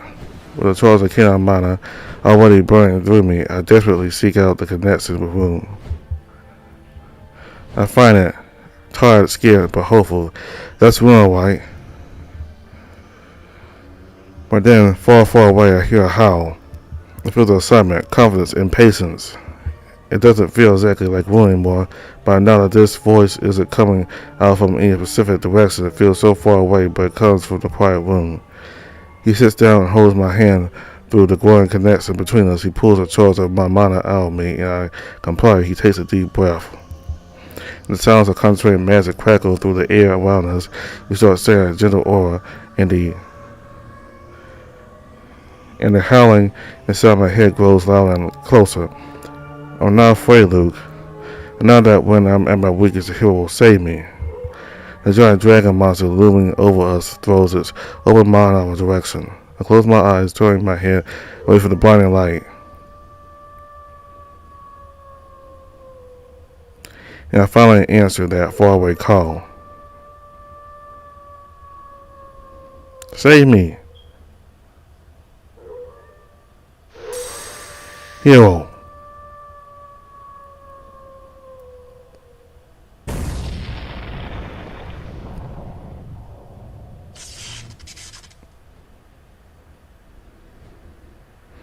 Must have let a beam of deadly electric light out of his mouth. A deafening thunderclap rumbled through the hills and mountains. The numerous carcasses of slain beasts burned down to a crisp, and the stench of seared flesh spread over the battlefield a wave of black smoke.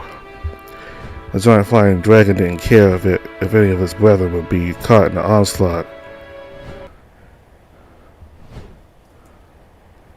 Some of them were, but that didn't matter. After all, they were all mortal but eternal. Maybe that's how the creature justified it.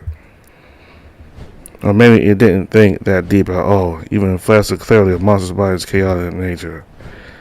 What mattered in the end was nothing out the enemy in front of it. The two spirits of life so disturbingly pure yet ethereal. And so, as the war ceased and only the black smoke lingered over shelter, the song of those two ended.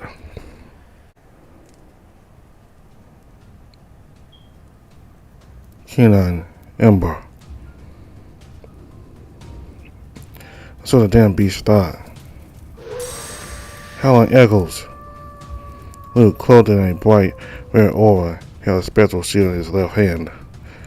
A wide stripe with the shield, the dark smoke around him, and Rune dispersed, revealing both of the warriors unharmed. The vague form of a canine head and Luke's surrounding aura looked straight up at the furious, weathered out monster. The canine head in the aura smiled. "You alright back there? Can't complain. Thanks for coming." "Ah, don't miss it, buddy. Thanks for letting me borrow your humor again. Just be careful with him. He's been through a lot." The ghost in Luke's body chuckled, staring at the snarling monster over them. The monster kept a safe distance, and its glowing white eyes looked down with uncertainty. "Fear not, little Rune." The ghost raised Luke's right hand up to the sky. One after another, various charges of mana from their surroundings started flowing into his body. Slowly and ungulate avian, everything stood to soothe the strain of Luke's overworked body. And then out of nowhere, a spark of red light blading grew in the sky. As fast as a shooting star, a glowing spectral sword fell right into his open hand, making the floor tremble from the impact. He took a few steps forward, leaving two faint boot prints over the metal surface where he stood just a second earlier. After all, both you and I have seen it.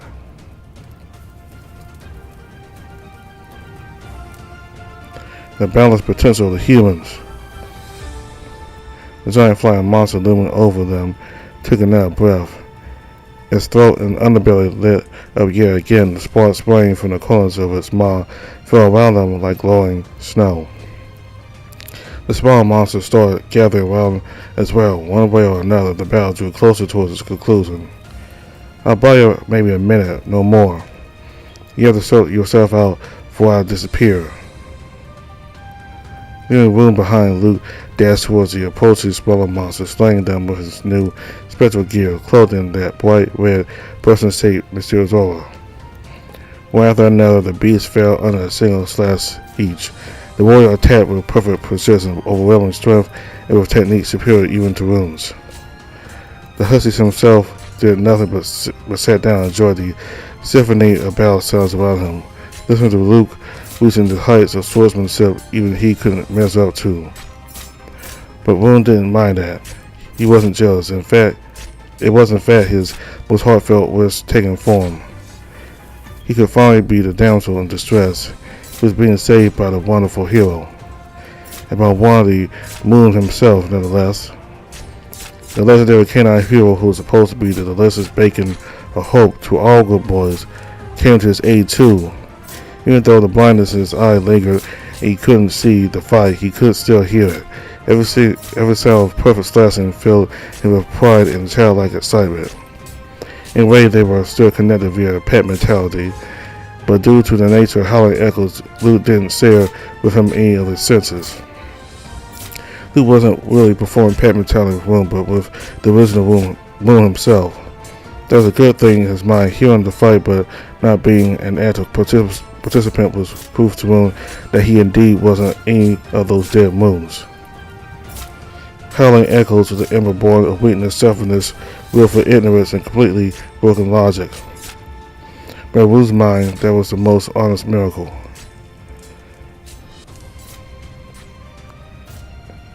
Before utilization of the foreign model charges brought inside his body, Moon dodged another monster's assault by leaping at a wall of a nearby building and jumped right at the flying giant. But like before, with Rune, the creature swung its spiky tail right at the incoming enemy.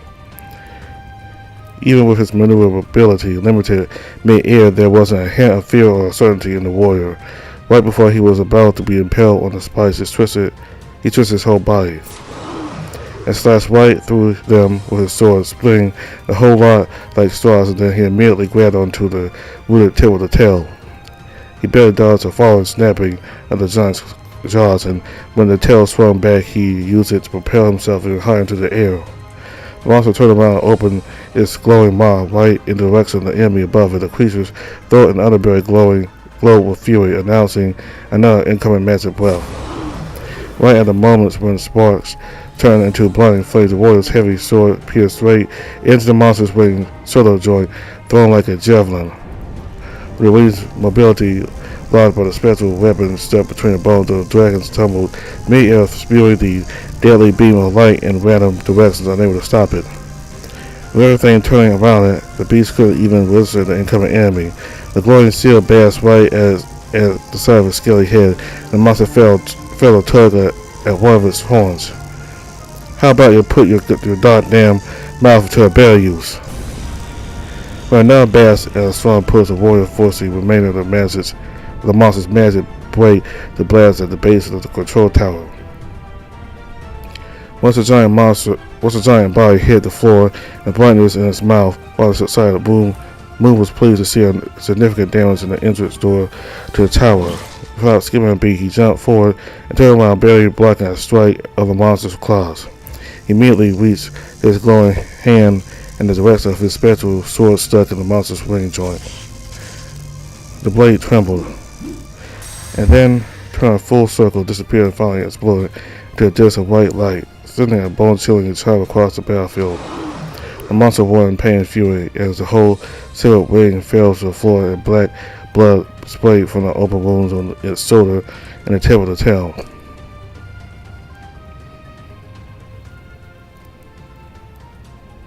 With a smile on his face, Moore attracted yet another charge of soaring mana and expertly burned it to regenerate any damage he could have inflicted on Luke's body.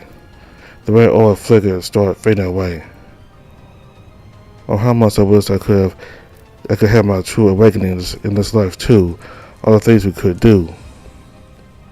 But it's fine, it's not my life, not my battle. Till next time, Luke the human. Take good care of that dumb stuff for me, will ya? And just like that.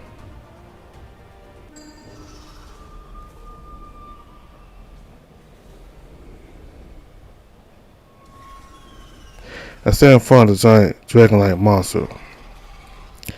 It's in much rougher condition than a moment ago. One of its wings is cut off and it misses a part of its tail. Did Rune do this? I'm confused about what happened exactly after the flash from the monster's mouth. Rune? I'm still in one piece, but I don't have my weapons with me. Rune is by my side, and I can't take my eyes off the wounded giant in front of me. It won't take its eyes off me either. It roars and starts stomping towards me.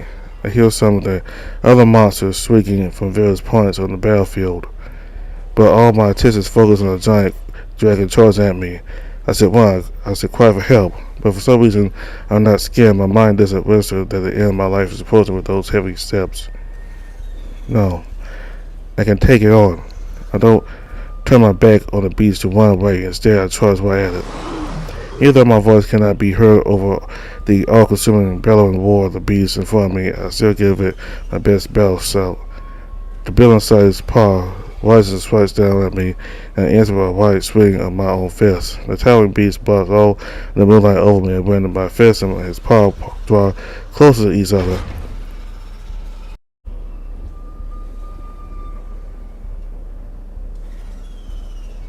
mate, what the heck? Let me out, Rune. I'll show him. I will. My cheek suddenly explodes in burning pain to save Rune's open palm.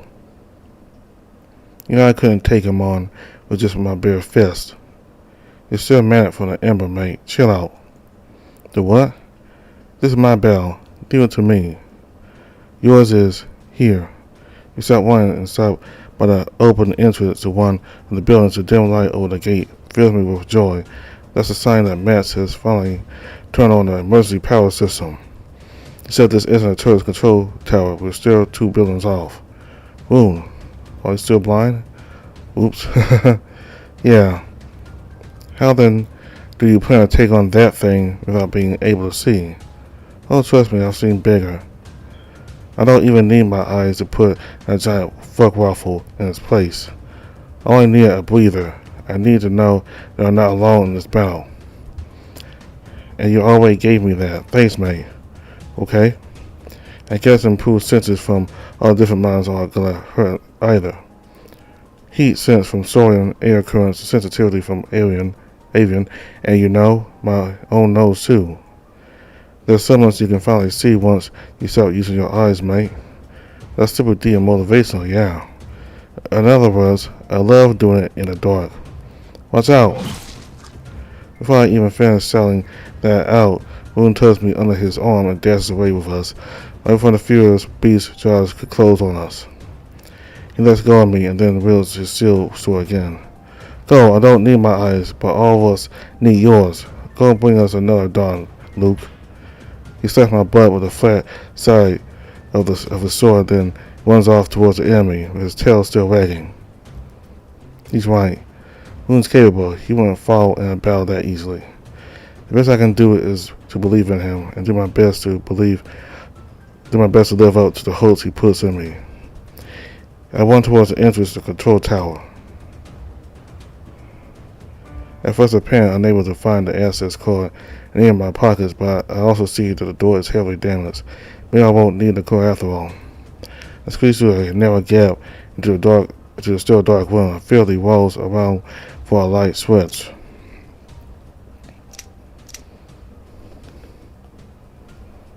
What? I feel it on and off again, but it still stays dark. It should work. I saw the lights by that other building. After all, is there some deeper damage in the system? Or...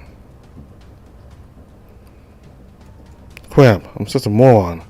We've had a bunch of blackouts in the past, but that's specifically because there's a Scotch Blaze turret, so I never had to enter the control tower during one. I forgot some important technicalities. The turret gets charged through the power flowing from the whole shelter, but the control tower itself is one of the sections of shelter master emergency measures. It cannot be powered by the regular energy system of shelter, but it can be powered by the regular energy system of shelter, but it can also use its own separate source. I vaguely remember switching to that mode because of some disturbances during the setups. But I never reconnected it to the general system. I wouldn't be able to use the access card to open the door even after Matt's turned the emergency power on. What I have to do now is connect it back to the rest of Shelter's general energy system so I can access and use the controls on the top floor. If that won't be possible, we'll really be in big trouble. I know this room pretty well. I spent so much time here over all sides of Blaze preparations, starting towards one of the corners on the opposite side of the room and find a metal box on the wall. There are a couple dozen switches there. I can't see anything. I don't remember which ones does what, but I can feel which ones are flipped off. I start going through them one after another. First switch on, nothing. Second, third, fourth.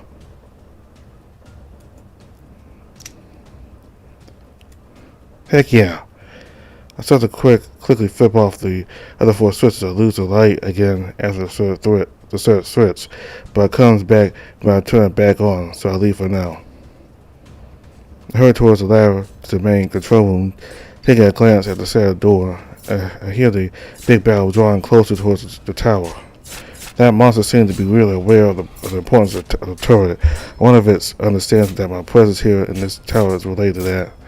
Then again, even if it does, I'm not scared. The human slash and basically keeping the creature at its toes. I know I can count on him.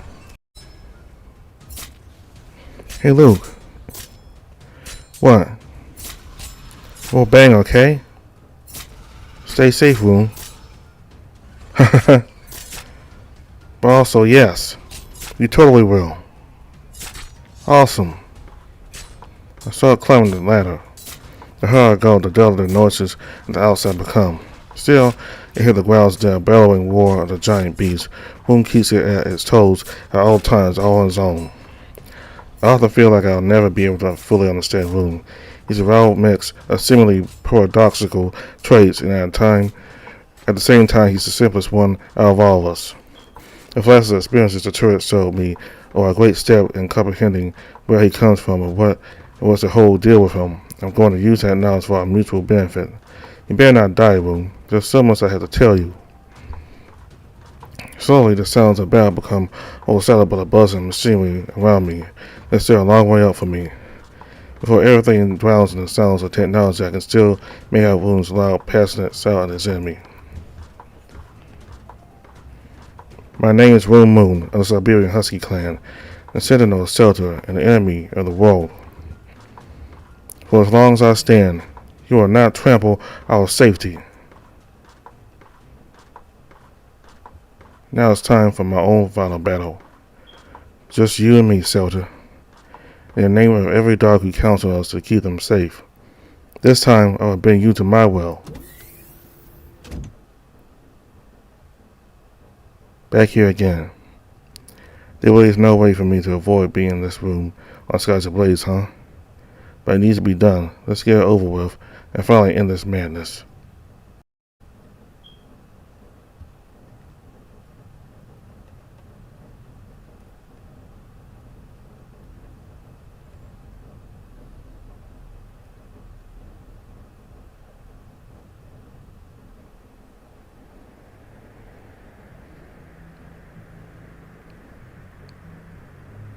So, looks like both Rune and Luke are going to bang each other pretty soon. Once all this stuff is over. With everything they've been going through, they deserve it. So,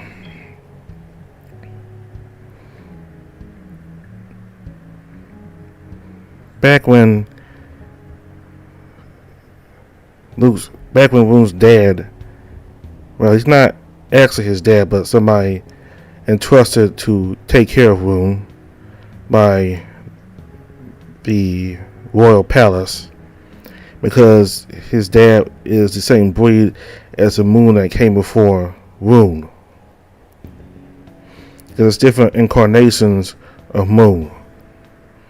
So the most previous one was his dad's breed, so that's the reason why they picked him to be his caretaker, so that way that would provide some kind of memory to Rune of his past self. So anyway, right at the time they were escaping from the palace, due to the cruel way General Gunner treated Rune during his training, right before he got killed by General Gunner, his dad told Rune that one day somebody will come and save you. That they're not always going to be the one doing the saving, that somebody will come and save you. So, that part where Canine Ember was activated, that's when Rune was able to be saved himself. One of the previous incarnations of Moon came and possessed, well, took over, well, not possessed, but he took over Luke's body. He did all the fighting for the monsters, while Rune, for the first time in his life, could just sit back and watch him being saved by somebody else, instead of him always having to do the saving. So that's only brought George Rune, that he didn't need to be the one doing the work, that somebody else can do the work for him and save him, instead of him always having to do it. In this previous incarnation of Moon, he's way more skilled than even Rune was, and Rune wasn't jealous a bit about that. He seemed to enjoy the fact that somebody else can save him. So, once General Gunner, I think, to kill his father. Once General Gunner kills his father, Rune apparently lost his memories of his father, and General Gunner did something, I forgot what it was, but he apparently did something in which he became Rune's new dad, because he kept referring to his caretaker as dad, but as soon as General Gunner took out his dad, all of a sudden, Rune starts referring to General Gunner as dad, and not his caretaker that he's known throughout his life. So that was the moment when he lost all memories of his father, which explains why he never mentioned his real father, was his caretaker father to Luke.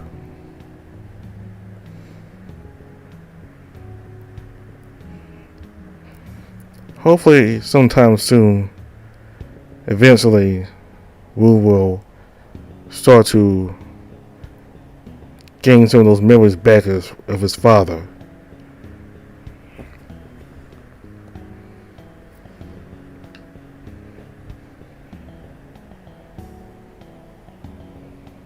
So, that's all I have to say for Celta right now.